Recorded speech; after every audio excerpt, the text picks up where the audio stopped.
This video was originally a lot snarkier, but the thought of President Nelson's call to be peacemakers made me tone it down. Still, I needed to say something.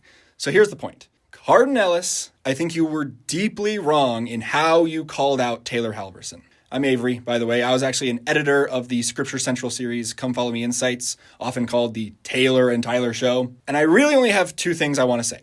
First, as someone who actually knows Taylor Halverson, Taylor is one of the most faithful disciples of Jesus Christ I have personally known, as well as one of the most productive members of his kingdom there have been. Because Taylor Halverson has done more to help share and spread out the intellectual resources among the church than possibly any other individual member. While working with Taylor, I heard many times from him personally that the reason he started that series was to help get the insights of people like Tyler Griffin out from behind a firewall of enrollment to BYU. That everyone, Taylor would say, in the church ought to have access to what's being taught there. The big boost we've seen of LDS content on YouTube and the number of professors who have begun making their research and insights available publicly are all in the wake of Taylor and Tyler blazing that trail. I would argue that you yourself, Cardon, can actually account whatever level of success Word Radio has had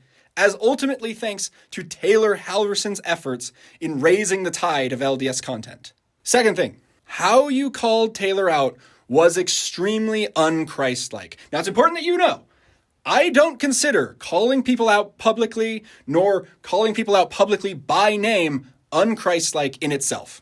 I don't. But you have neglected something that Christ has taught us about taking offense from the Doctrine and Covenants.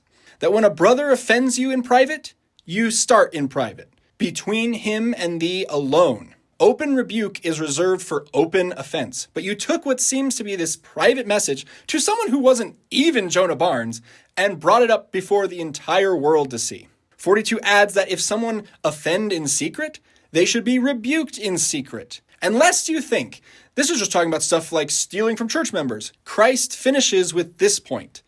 And thus shall ye conduct in all things. You went about this in the completely wrong way to the completely wrong guy. Because it is very sad to see people like yourself disrespect the giants whose shoulders they are standing on. If your goal is to defend the faith and build up the saints, there is a better route. I am happy to help you reach out to Taylor so the two of you or Jonah can talk privately and hopefully be reconciled. Maybe he'd even be willing to come on your show then. But whether he does that or not, resolving a private offense privately is the way the Lord has given us.